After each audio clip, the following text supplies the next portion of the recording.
you want to play it? It might take a while. Oh yeah, I play. Yeah, I play it. I play it.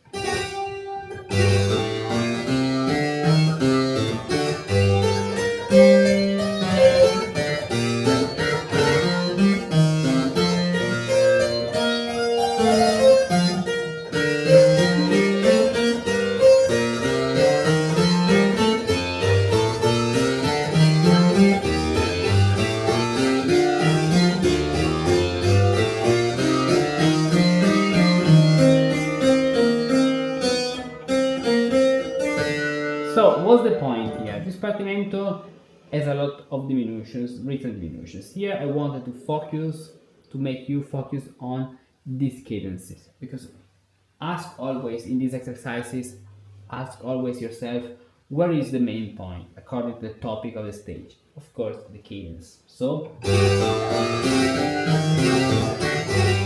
in this case, instead of tying notes this way, I prefer to repeat them.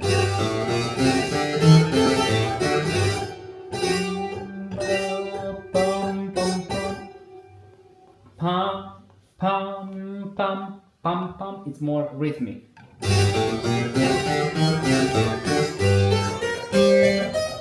And then, as you can see, we have double counterpoint or an imitation. Did you see it?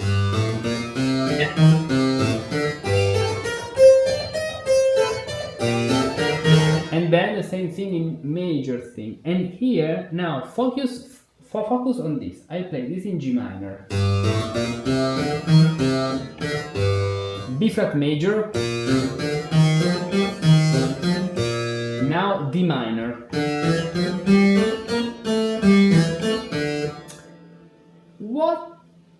What does it sound? How does it sound? Well, I noticed it was kind of harmonizing in descending thirds. No. What? Well, it's this.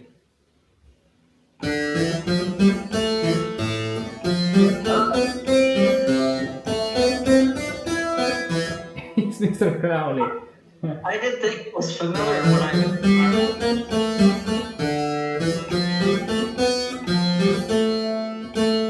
Wait. Re, mi, fa, sol, la, fa, la, sol, la, re.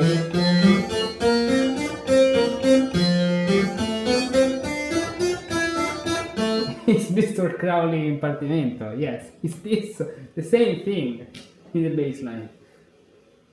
Now I see why you told me about this song before. Yeah. Well, it kind of blows my mind how much I knew it had a lot to do with it. I mean, that's why I like this music. But you explaining it is wild.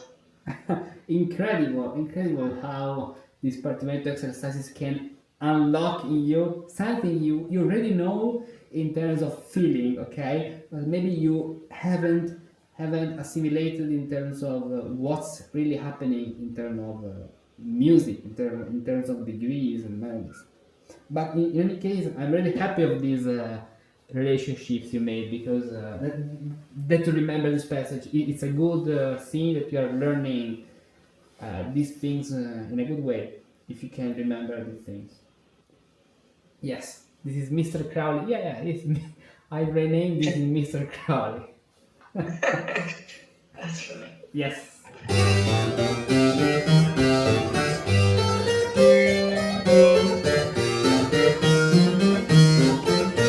And these notes are just a preparation before, so of the next phrase in B flat major. Why? Because the phrase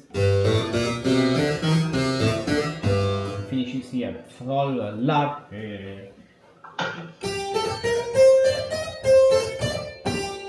So it finishes here.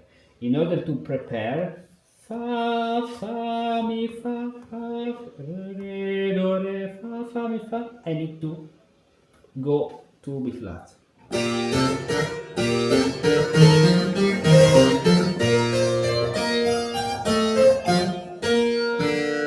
And then next phrase with another imitation. And if we continue a third up in D minor, we get Mr. Crowley. So we should do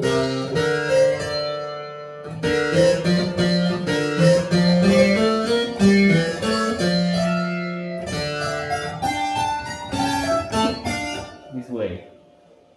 Okay, but in any case, let's come back to B flat major.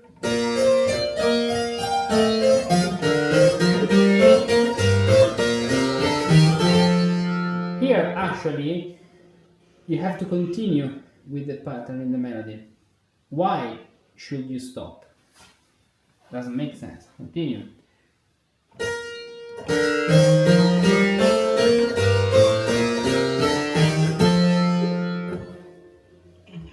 Okay.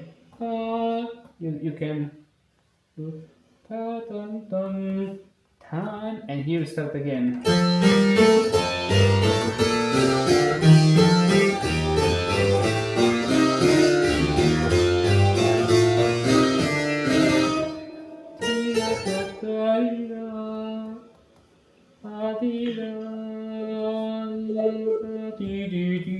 This way.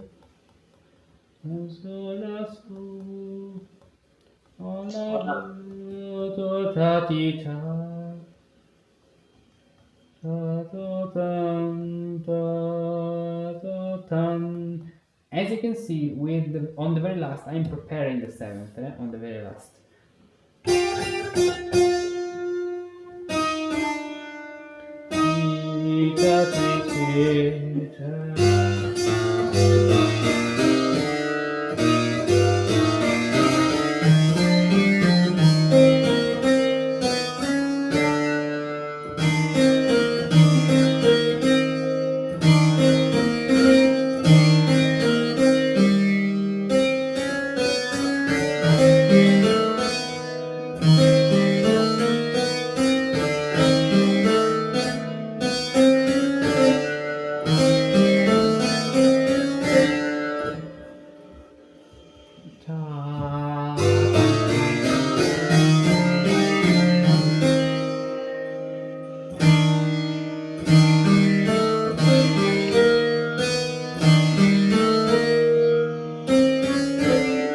Here we can do this in order to keep parallel thirds, then parallel sixth.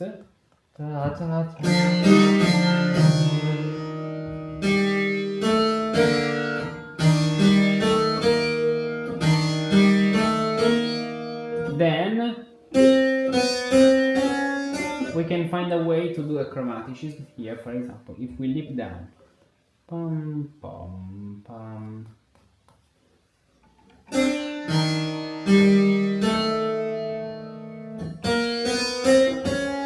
We need some more notes. So we can first of all resolve the seventh to the sixth.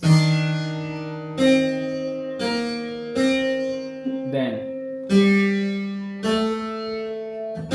7, 6, 5, 6, 8, 6, 5, dum, pa, dum, and then the chromaticism on the very last. In order to keep our flow of 16th. And so we get the complete Partimento, which is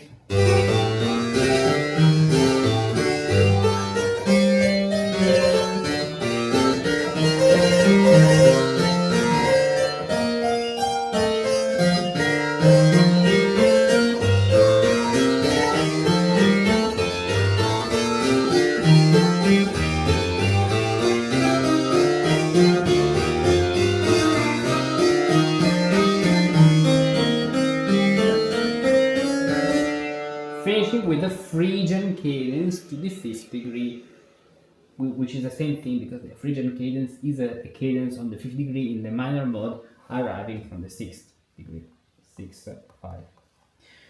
Okay, nice. Nice. Wow. Yeah. Sounds like Consider that a 2-part writing can be more difficult than a 4-part writing.